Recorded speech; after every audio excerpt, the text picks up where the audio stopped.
JD Vance pulled into the parking lot of Owen's Diner, a small, well-worn establishment in the heart of Springfield, Ohio. It was the kind of place that had been around for decades, where the neon sign flickered slightly from years of weathering, and where the smell of grilled burgers and freshly brewed coffee seeped through the cracks of the door every time someone walked in or out. He had heard about it from a local earlier that day, a man who swore by their homemade meatloaf and hand-cut fries. Exhausted from a long day of meetings, handshakes, and policy discussions, all JD wanted was a quiet meal before heading back on the road.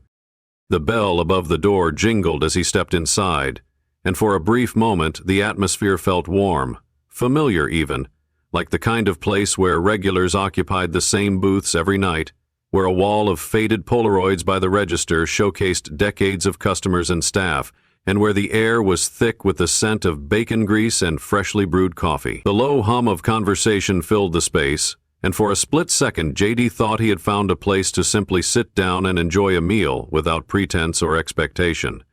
Then, everything shifted.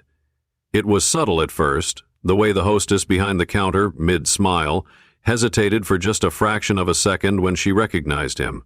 It was barely noticeable, just a flicker of something uncertain in her eyes, but JD caught it immediately. Her lips pressed into a thin line, and her smile, once automatic, seemed forced. He had been in enough rooms to recognize when his presence made people uncomfortable. But here? In a diner? He glanced around, noticing the way a few customers had turned their heads in his direction. A man halfway through his burger leaned in, whispering something to the person across from him. A woman in a flannel shirt set down her coffee cup with just a little too much force, her eyes narrowing slightly before she looked away. The shift wasn't loud or overt, but it was there, lingering in the air like the static before a storm. JD wasn't naive. He had been in politics long enough to know that not everyone welcomed him with open arms. But he had expected that kind of resistance at rallies, debates, maybe even in interviews. Not in a roadside diner where people were just supposed to eat, drink, and go about their night. He adjusted his posture, keeping his expression neutral as he met the hostess's gaze. "Good evening," she said, her voice careful like she was still deciding how to handle this. "Are you dining in or taking out?" JD let out a small, tired chuckle, trying to keep things light. "Dining in, if that's all right." Another pause. Too long for such a simple question. The hostess glanced over her shoulder toward the kitchen, as if seeking unspoken approval. "I need to check something real quick, just one moment." She disappeared through the swinging door, leaving JD standing there alone. More heads turned in his direction now, some subtle, others not. A man at the counter shifted in his seat, his movements slow and deliberate. Someone else muttered something under their breath, though JD couldn't quite make out what was said.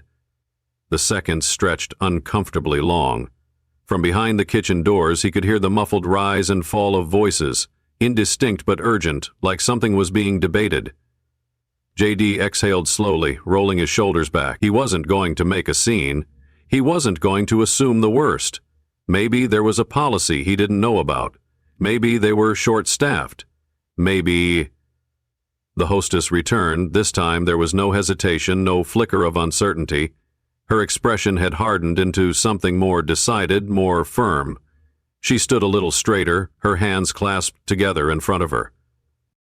"I'm sorry, sir," she said, her voice even but unyielding. "We can't serve you tonight." The words landed like a stone dropped into water, rippling through the silence that had settled over the room. The usual clatter of a busy diner, the scrape of forks against plates, the casual chatter, seemed to dim. The sizzle of the grill in the back still crackled, but the atmosphere had changed entirely.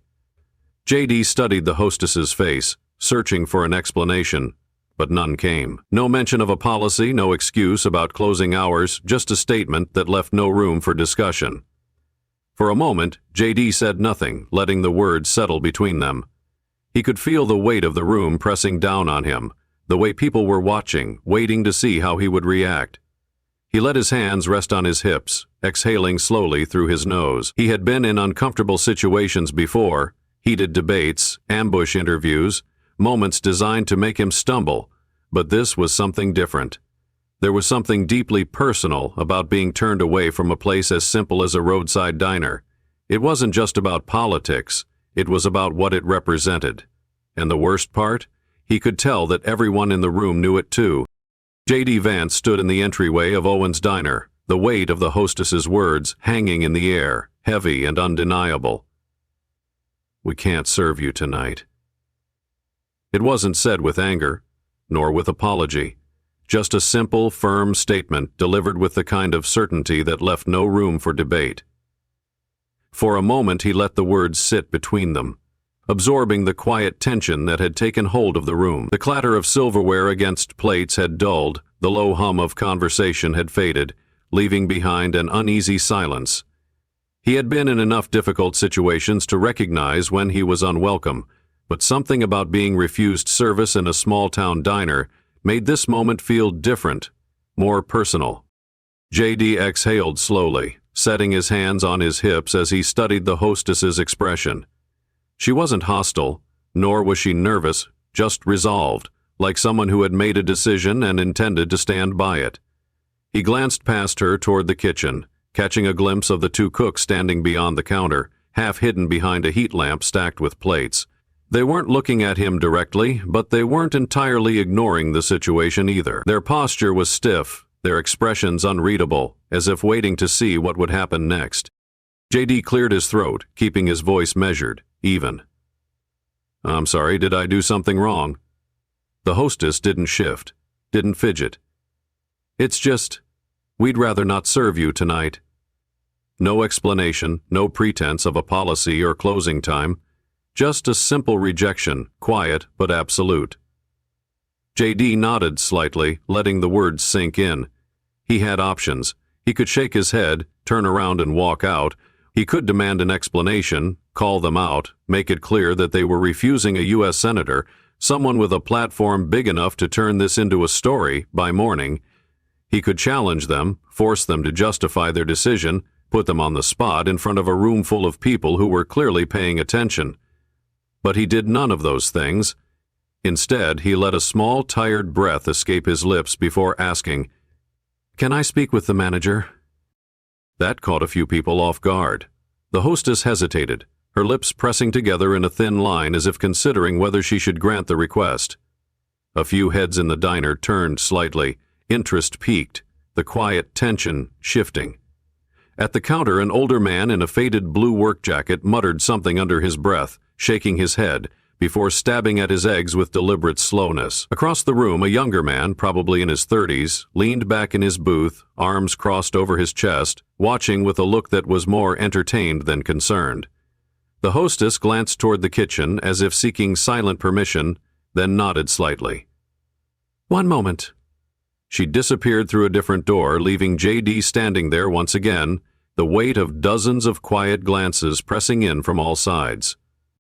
The seconds stretched, filled with the occasional scrape of a fork against a plate, a sip of coffee, the sound of a napkin being unfolded. Then the door swung open and a man in his early 50s stepped out, broad-shouldered, thick arms crossed over a grease-stained apron. His name tag read Don. He didn't waste time with pleasantries, didn't ask JD what he wanted. Instead, he simply looked him over once, then said, "I hear you got a question." His tone wasn't welcoming, not even polite. It was a challenge. JD met his gaze, steady and unreadable. He wasn't here to argue, wasn't here to throw his weight around, but he also wasn't about to walk out without understanding why. "Yeah," JD said evenly. "I'd like to know why you won't serve me." Don exhaled sharply through his nose, like he had expected the question but still wasn't in the mood to answer it. He wiped his hands on his apron, shifting his weight from one foot to the other, glancing briefly toward the customers who were still very much watching. Some pretended not to be listening. Others didn't bother hiding their curiosity. "Look," Don finally said, his voice carrying a gruff edge. "This ain't personal, JD." Raised an eyebrow. "Seems pretty personal."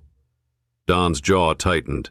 He rubbed the back of his neck, then finally sighed.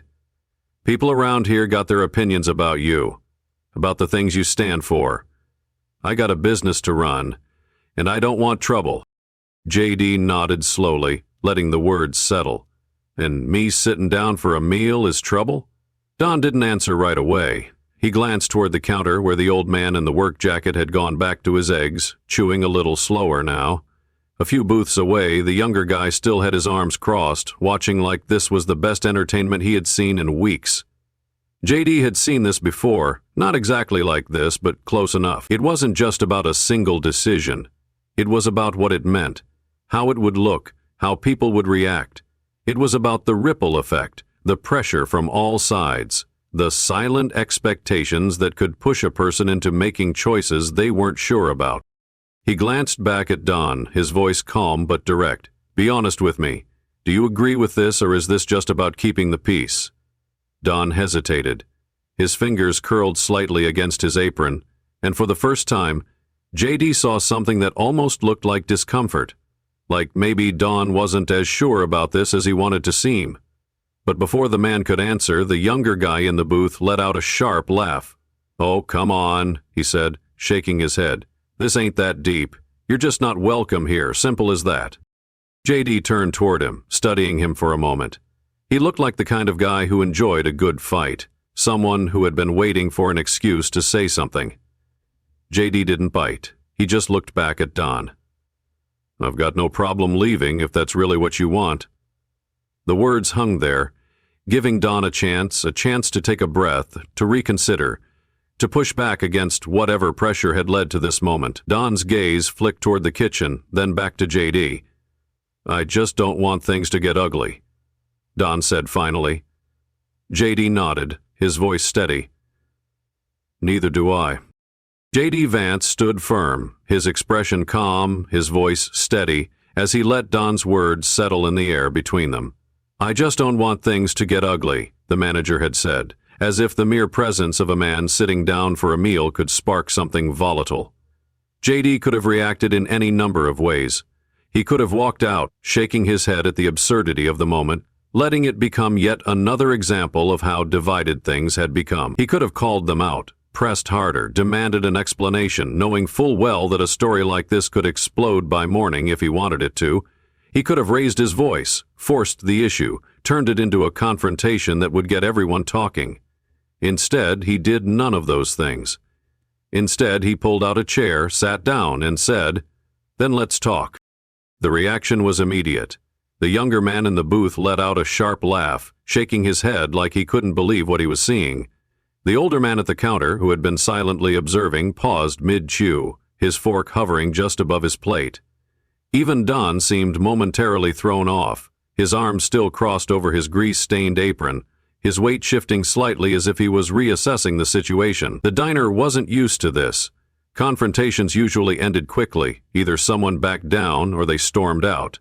But JD wasn't doing either.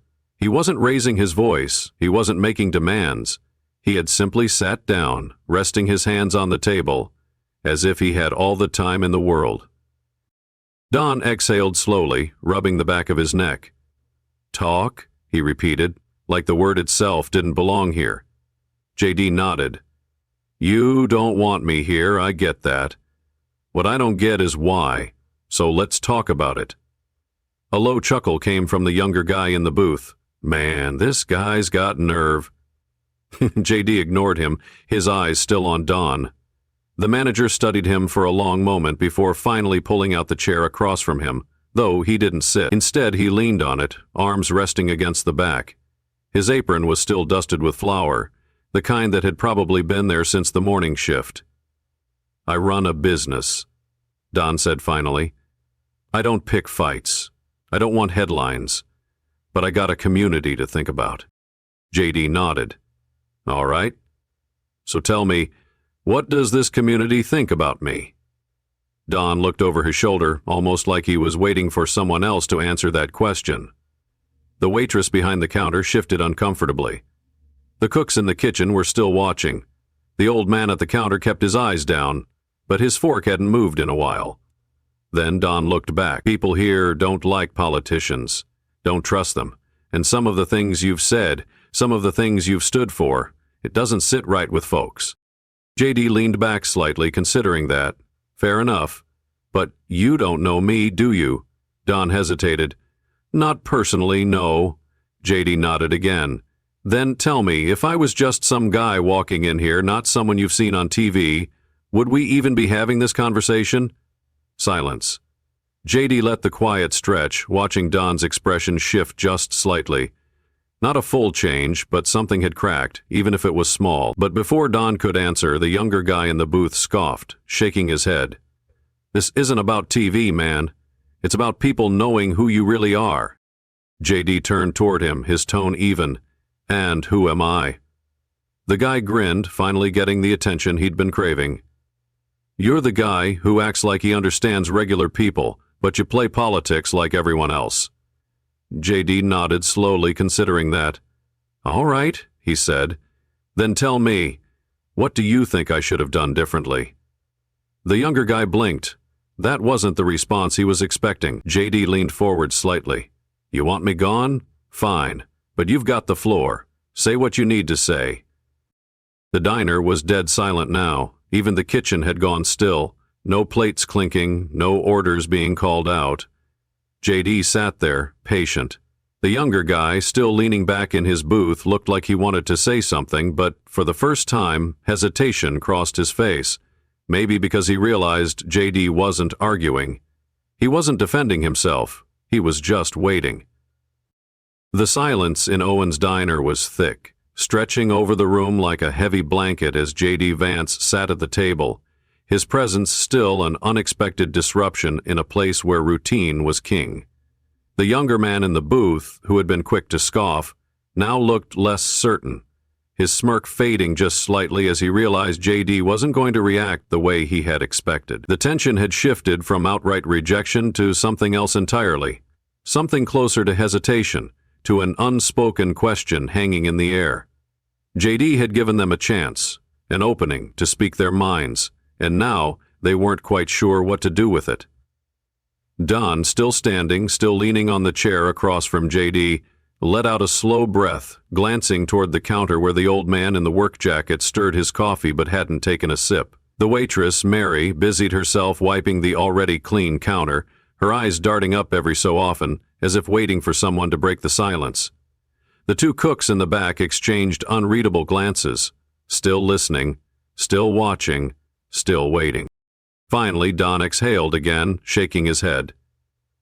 You want to know what people think? His voice was quieter now, not as gruff as before, but still holding the weight of someone caught between what he believed and what he thought he had to do. JD didn't move, didn't shift, just kept his focus steady. They think you're full of it, Don said, and though the words weren't unexpected, they still carried a sharpness that hung in the air. JD didn't react, didn't so much as blink, just let Don continue. They think you talk about working-class folks like you get it, but when it comes down to it, you're just another guy in a suit making promises. They don't trust you, because every time someone like you comes around, they shake hands, they talk a good game, and then they leave, and nothing changes. Don let out a rough chuckle, rubbing a hand over his face. People here don't forget that. JD nodded slowly, letting the words settle before he spoke. I get that, he said simply. The younger man in the booth let out a scoff, shifting in his seat. That's all you're going to say? JD turned his attention toward him, his voice even. What else do you want me to say? The guy straightened, clearly expecting more of a fight. I don't know, man. You're supposed to argue, defend yourself, say something. JD leaned forward slightly, resting his forearms on the table. You already made up your mind about me before I walked through that door, he said, his tone calm but firm. You wanted me to get mad, wanted me to push back so you could feel justified. The guy's mouth opened slightly, but he said nothing, and JD turned his gaze back to Don. You said nothing changes. I know that feeling. I grew up in it. I watched people around me get left behind. Hell, I felt left behind. And yeah, I went to school, did things people never expected me to do, but that doesn't mean I forgot. Don's fingers tapped lightly against the back of the chair, his expression unreadable. He wasn't dismissing JD outright, not anymore. Something in his posture had eased just slightly, like a door that had cracked open, even if just an inch. Across the diner, the old man in the work jacket muttered under his breath, shaking his head as he lifted his coffee cup. Damn shame when a man can't even get a burger. The tension cracked just slightly, a few quiet smirks appearing at the edges of the room. Even Don let out a low chuckle, shaking his head. JD turned back to him, his voice quieter now. So, what now? Don exhaled, running a hand over his face. He glanced toward the kitchen, where the cooks were still watching, then back at JD. I'll tell you what, Don said finally, his voice lower, more thoughtful. You sit here and finish this conversation, and if by the end of it, I don't think you're just another guy talking a good game, maybe just maybe, I'll have my waitress bring you a menu. JD nodded, a small smirk tugging at the corner of his mouth. Sounds like a deal. For the first time that night, the room didn't feel divided. It didn't feel settled either, not completely, but there was something else now, something closer to a conversation. The stiffness in Don's shoulders had eased just a little. The younger guy in the booth had lost his smirk, now sitting up instead of leaning back like this was some kind of show. Even the customers who had stayed quiet, who had just been watching from the sidelines, seemed less certain of their judgments. JD leaned forward slightly. All right, he said, his voice calm. Let's finish this conversation. The air inside Owen's diner had changed, no longer thick with hostility, but still heavy with something unspoken, something lingering just beneath the surface. JD Vance sat at the table, his hands resting lightly on the worn laminate, his expression steady as he watched Don, the manager, standing across from him. The younger guy in the booth, the one who had been the loudest critic, was no longer leaning back with his arms crossed, but sitting upright, watching, his earlier amusement now replaced with something else. Curiosity, maybe even uncertainty. The waitress Mary still hadn't brought him a menu, and the cooks in the kitchen had yet to go back to their routine. But nobody was ignoring the conversation anymore. The entire diner was still listening. Don exhaled, rubbing a hand over his face, looking like a man who hadn't planned for his night to turn into this. You want to know why people don't trust you? He finally said, his voice quieter now, less of a challenge and more of a statement. Because every few years, someone like you walks in, shakes hands, talks about how they understand what it's like to be us, and then they leave. And we're still here, still dealing with the same damn problems, still waiting for someone to actually do something instead of just saying they will. JD nodded, not arguing, not interrupting. He had heard versions of this before, but hearing it here, in this moment, felt different. It wasn't some scripted town hall complaint, not a soundbite meant for cameras. It was real, raw, coming from a man who had spent years watching politicians make promises that never amounted to anything. The older man at the counter, the one in the blue work jacket, let out a slow breath, tapping his fingers against his coffee cup. 35 years, he muttered, not looking up. Worked in that damn factory 35 years. Watched my neighbors lose their jobs, watched families pack up and leave because there wasn't anything left for them here. Watched guys like you come through, say they were going to fix things, and then disappear the second the cameras stopped rolling. He finally lifted his head, his eyes sharp as they met JD's. So you tell me, what makes you any different? JD held the man's gaze, nodding slowly. That's a fair question, he said, his voice measured, his words deliberate, and I won't sit here and pretend I can change what's already happened. I won't ask you to forget all the times you've been let down. But I can tell you this. I know exactly what it feels like to grow up in a place where nothing seems to get better. I know what it's like to see the jobs disappear, to watch the people around you struggle while the rest of the world moves on like none of it matters. And yeah, I went to school, I got out, but that doesn't mean I forgot where I came from. The younger guy in the booth let out a scoff. That's a nice speech, he said, shaking his head. But talk is cheap, man. That's the whole point. We've heard this all before. JD turned toward him, his voice steady. Then tell me what you need to hear, he said simply. Tell me what you think should have been done differently. The guy hesitated for a fraction of a second, like he hadn't expected to be put on the spot. He shifted in his seat, glancing around as if looking for backup, but the rest of the diner remained quiet, waiting. JD didn't push, didn't fill the silence. He just watched, patient, giving the guy the space to answer if he wanted to. Finally, Don sighed, shaking his head. You want to know what people think? He said again, rubbing the back of his neck. They think that no matter how much you talk about your past, about growing up poor, about understanding what it's like, at the end of the day you still got out. You still made it. And the people who are still here, still struggling, don't have that luxury. He met JD's eyes, his voice quieter now, and they're tired of being told to pull themselves up when there's nothing left to pull on. JD nodded again, letting the words sink in. He could feel the weight behind them, the exhaustion, the frustration, the years of feeling like no one was really listening. He exhaled, leaning forward slightly. "I hear you," he said, his voice softer now. "I do. And I know nothing I say tonight is going to erase that frustration. But I didn't come in here looking for a fight. I came in here looking for a meal. And when you told me I wasn't welcome, I could have walked out. I could have turned this into something ugly. But instead I sat down. Because I'd rather talk than fight. I'd rather listen than argue. And maybe that's not enough, but it's a start." The diner was silent again, but this time it didn't feel hostile. It felt like something else. Something that wasn't quite understanding, but wasn't rejection either. Dawn let out another breath, looking toward Mary behind the counter. She hesitated for only a second before reaching for a menu. Dawn didn't stop her. She walked over, setting it down in front of JD without a word.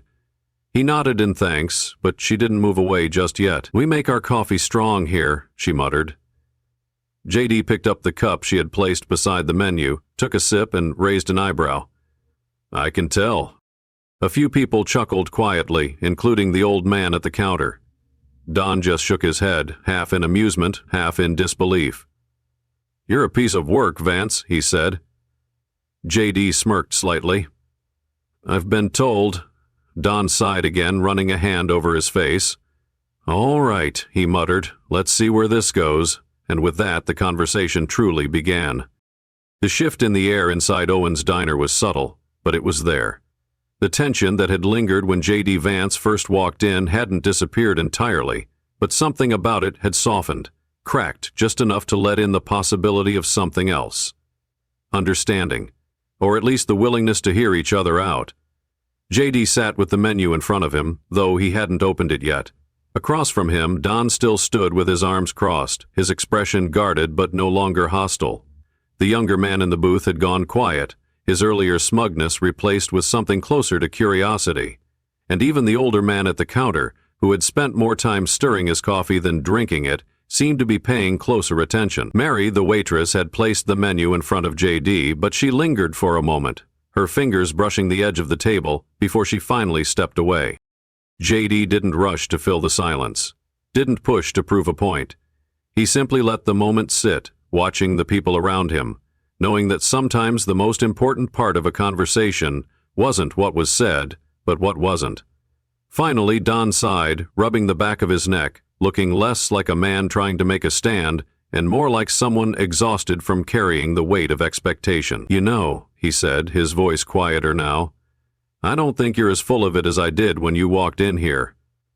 JD chuckled softly, nodding. "I'll take that as progress." Don smirked slightly, shaking his head. "Don't get ahead of yourself." The younger man in the booth leaned forward, resting his elbows on the table. "So, what now?" he asked, not quite challenging but not fully convinced either. JD met his gaze. "That's up to you," he said simply. "I'm not here to change anyone's mind, but if you've got something to say, I'll listen." The younger guy looked like he wanted to push back, to argue, but then he hesitated. JD could see it, the gears turning, the fight slowly giving way to something else. "I just don't get it," the guy finally said.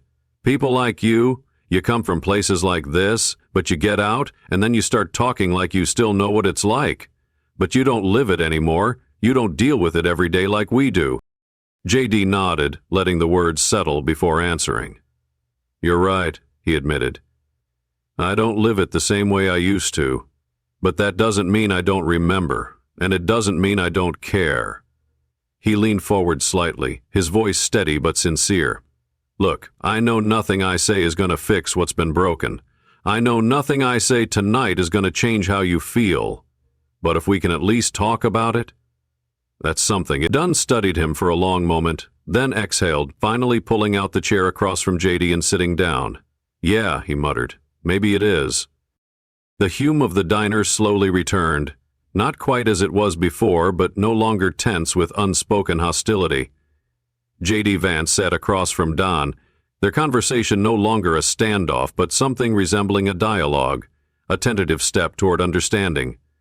The younger man in the booth, who had spent most of the evening throwing jabs, now leaned forward with his elbows on the table, his expression still skeptical but less combative. Even the older man at the counter, the one who had worked 35 years in the factory, seemed to have settled into something resembling quiet contemplation, his fingers tracing the rim of his coffee cup, as if considering whether to say something more.